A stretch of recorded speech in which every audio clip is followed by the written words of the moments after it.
Hey everybody, welcome back to the channel. Today I have a very special interview with my client Kelly. She is one of the handful of women that came to Miami to run their very first marathon. I actually had the privilege of running the majority of the race with Kelly, so this is her story on how we got her to the finish line.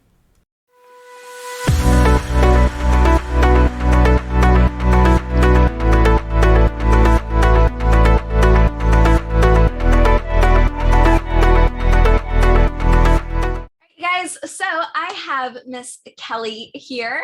A couple weeks ago, 2 weeks ago, she ran her very first marathon. So that is what we are talking about, her journey to 26.2. So Kelly, would you please introduce yourself?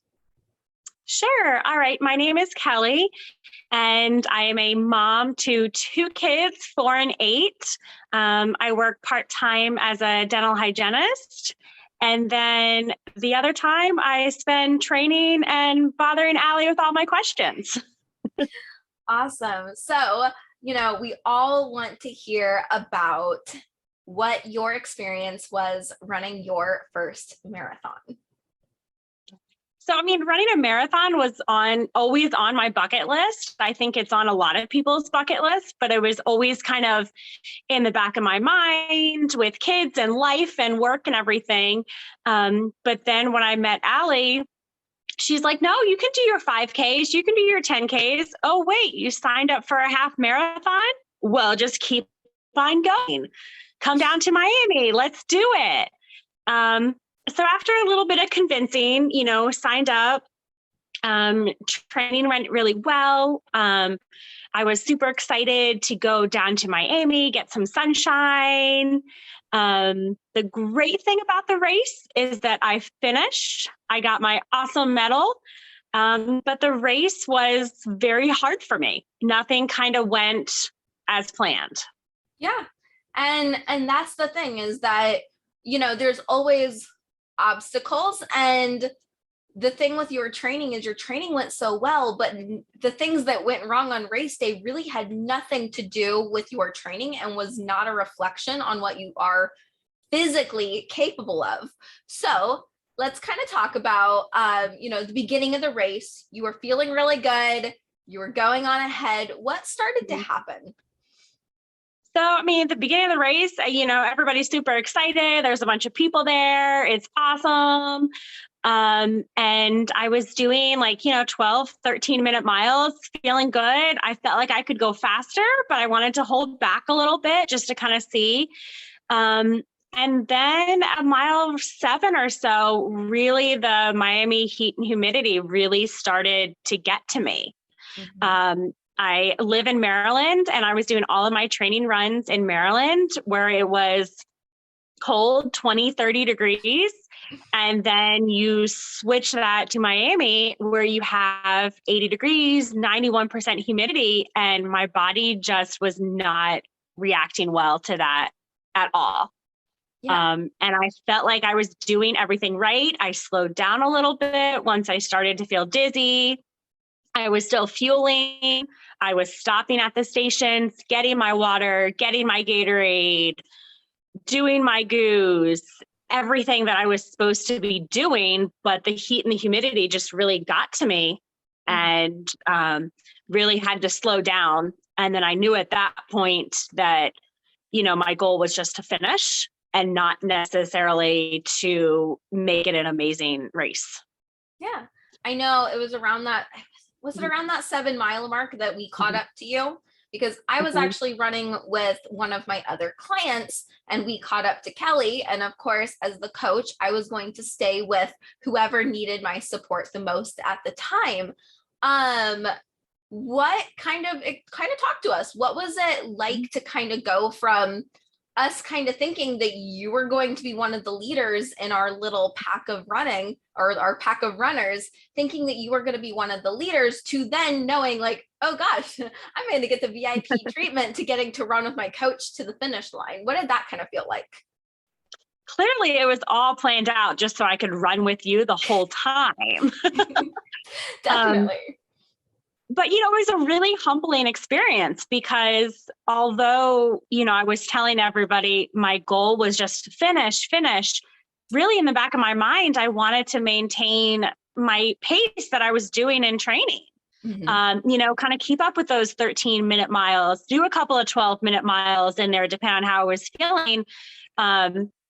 But then when it just didn't go my way, I really just had to slow down, kind of just humble myself, and whatever I had to do to finish, that's what I had to do. If it meant walking more than usual, I did that. If it meant calling my husband at mile 20 and saying, I have the worst blisters of my life.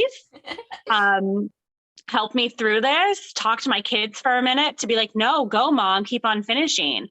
I got ice in all different parts that needed to happen.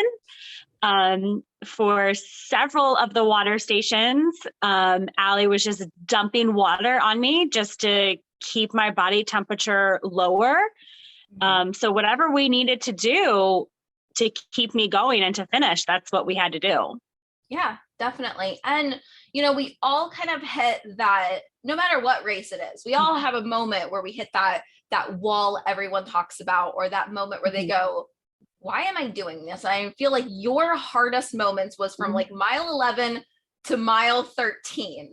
So what kind of was going on through that, where you're like, gosh, I'm not even halfway there, and yet you're going to finish, you're going to get to that finish line. So when was the moment of, this is hard, or I don't know if I can do this, to when was the moment where you're like, okay, I can do this, I got this?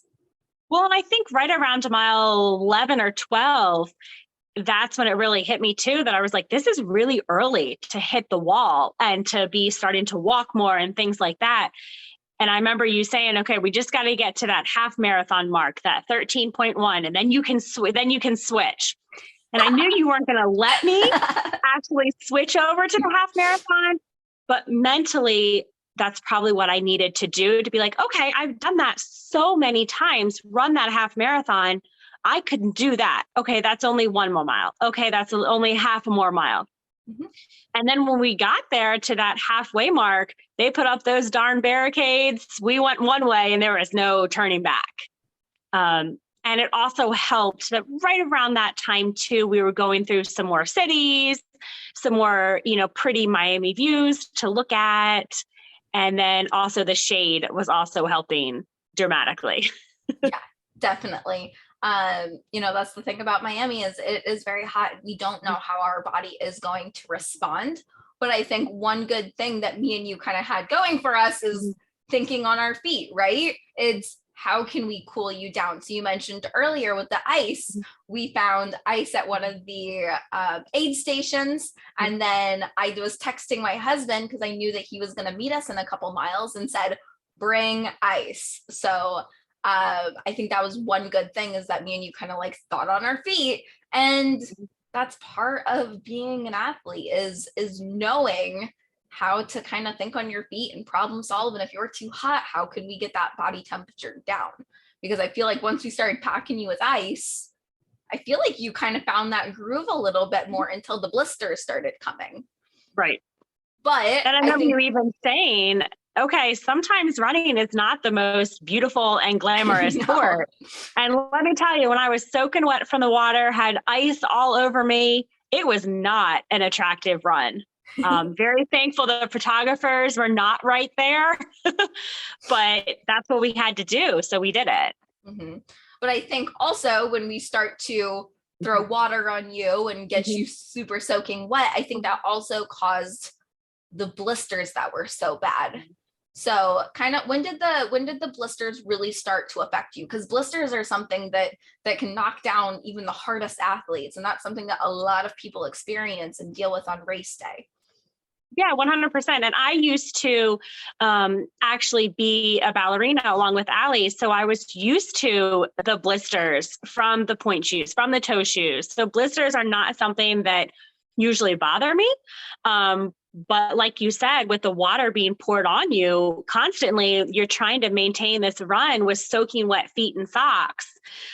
So even though I had the right shoes on, I had the right socks on that I had trained with, the water was a whole new element. So probably around mile 17, 18, that's when it really started to hit me and the blisters were really starting to bother me. And they were gruesome blisters. They still are a couple weeks later.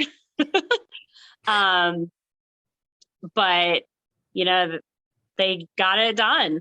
So. Yes, you did. I remember at one point, because you guys, very honestly, we were in the back. We were in the back. We were keeping our eye over our shoulder, making sure that there was no sort of sweet bus behind us. But I remember Kelly going, Allie, am I going faster when I'm running or when I'm walking?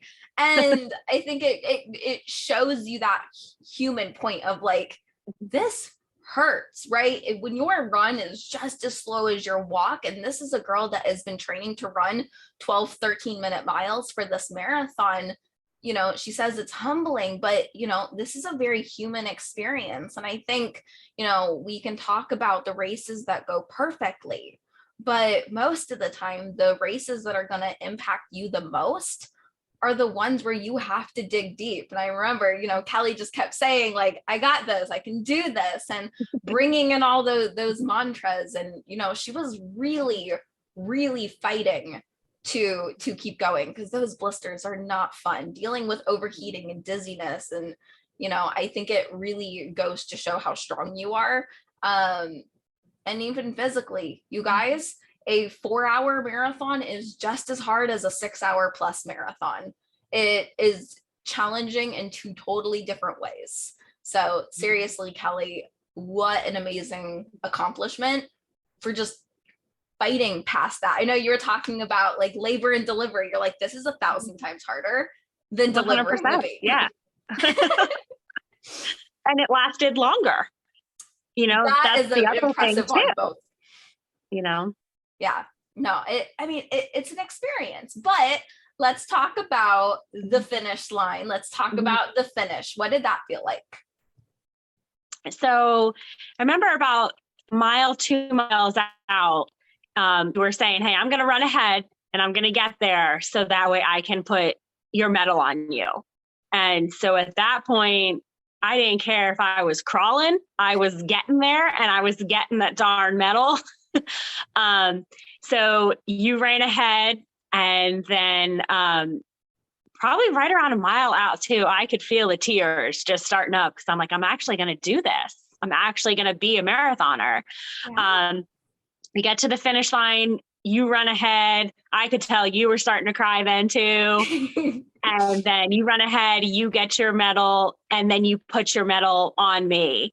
And it was just absolutely amazing. Because although we are 2 people, I mean, it really felt like for half of the race, we were just doing it together. We were just whatever we had to do to get it done, we were doing it. And yeah, I mean, that's definitely something that I don't think either one of us are going to forget. No. Putting that medal on me, and I am not a crier. I do not express my emotions, but we were bawling. Yes, definitely. Like I said, I remember crying my first marathon, and I've cried in a couple of races, especially ones where I've won my age group or I've won my division. Like I've cried from happiness, but it's been a long time since I've had such an emotional race, and I've helped pace people through 5Ks, 10Ks, half marathons, but I've never had a battle like that. I've never had the challenges that we've had to overcome. I've never paced someone through an entire marathon before. So it was a lot of firsts. It was very emotional, and I'm so blessed that we got to kind of finish together, finish strong, and that we got to kind of share that special moment.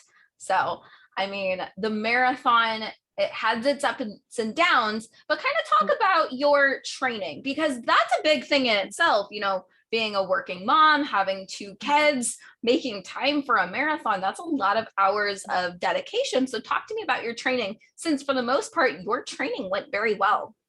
Yeah, I think it really did. I mean, you gave me a great plan to follow. It was, doing the shorter run, doing the longer run, doing the yoga and the stretching, and things like that. And I really only think I missed maybe one run the whole entire time. I mean, it wasn't many. I really was sticking with the plan. I found 2 local girls that I was running with, doing all of my long runs with them, which was so helpful to have a friend there and doing it. I really practiced all of the water, the nutrition, before the run, after the run, really drinking all the water. So my training, I really felt like went really well. Now that's not to say that it doesn't have its obstacles, because sometimes the training runs happened at 5 a.m. before my kids got up, before work started. Sometimes we had to figure out, okay, does grandma need to come over and watch the kids? So that way I can get my long run in. So it really is time consuming for the runs, but then for everything else also that comes along with the training, the nutrition and the recovery and the Epsom salt baths and everything that you need to do. And I think that's something that so many women struggle with, so many moms struggle with, is physically, I feel like so many women could do a marathon, but it's the time or the inability to prioritize their own goals, the time that it takes for the training. So what kind of tips would you give to a woman that would like to do a marathon, but is scared of the time commitment? I think definitely you have to plan it out very well, and know realistically how long it's going to take you to do things. Yeah, you would love to run super fast and whatever else, but okay, is that really what it is? And if you know that you're working 8 a.m. to 5 p.m., okay, is it really going to work to do it after work? Probably not. So then, okay, I put it in there 5 a.m. And then I also tell my husband, hey, make sure I get up in the morning, hit me, push me out of bed, whatever you need to do. And then also getting the kids on board too, because I remember some of the training runs, they can't run the whole thing. But sure, can you run the last mile with me? Awesome. They think it's awesome to finish. But know that you're ready and really prioritize yourself. And it's okay. The kids will be there when you finish. Work will still be there when you finish. And you can fit it in your lifestyle if you want to, but you really have to have that motivation to actually want to finish it and train for the marathon. Yeah, that is such good advice. And it's something that so many moms need to hear. And it's something that I can't tell people, right? I mean, I can tell them, look, I'm still working, I'm still a mom. But people look at me like, hey, this is your career to run. Of course you have time to run, but we all still only have the same 24 hours in a day. And the advice is across the board, right? Make the time for yourself. If you've got a goal, you've got to do everything in your power to reach that goal, because we're never getting any younger and those goals aren't going to get any closer unless we fight for them. So Kelly, what would you say to anybody that is afraid of doing a race? Maybe they're afraid of having a bad race. Maybe they're afraid of being the last person. What would you say to a person that's afraid to sign up for a marathon? Just do it. Get a buddy and do it. Yeah, you might be the last one that finishes, but you know what? You still finished. I was nervous of that too with this race. I was like, oh my gosh, I'm going to be the last one to cross that finish line. But you know what? If you're the last one, I was not the last. And you know what? You are still lapping everybody else that's on the couch. Yeah. And if it doesn't go your way that race, okay, life happens, sign up for another one. That's okay. So yeah, sign up, do it, get it done. And then, you really can feel so proud of yourself that you did it. Yeah. So Kelly, what is in store for you now that you've had one race under your belt? What are your kind of dreams and ambitions moving forward? So there's a 10K race in April that I'm going to do, just a local race. So 10K is just 6.2 miles, so a lot less time commitment for the training for that. They also have a kids run, which will be really fun for the kids to get their little medal at the end. They're looking forward to that. And then 2023, I'm going to come at the marathon again. Do that one again, not in Miami, not in the heat and humidity, but it will happen in 2023. Awesome, Kelly. Well, thank you so much for sharing your story. You know, I know it's hard to talk about the hard things, right? We all want to share all the wonderful things that we do, but sometimes it's nice to be candid, to share about the fact that not all things go the way that we planned. So thank you so much for sharing your story. Is there anything else that you would like to say to anybody watching? No, just thanks for watching, and thanks for joining in and joining my story, and hope it, inspires somebody to really get out there and really run the marathon and see how it can change your life. Yes, thank you, Kelly. All right, you guys, that's it for me and Kelly today. I will talk to you guys very soon.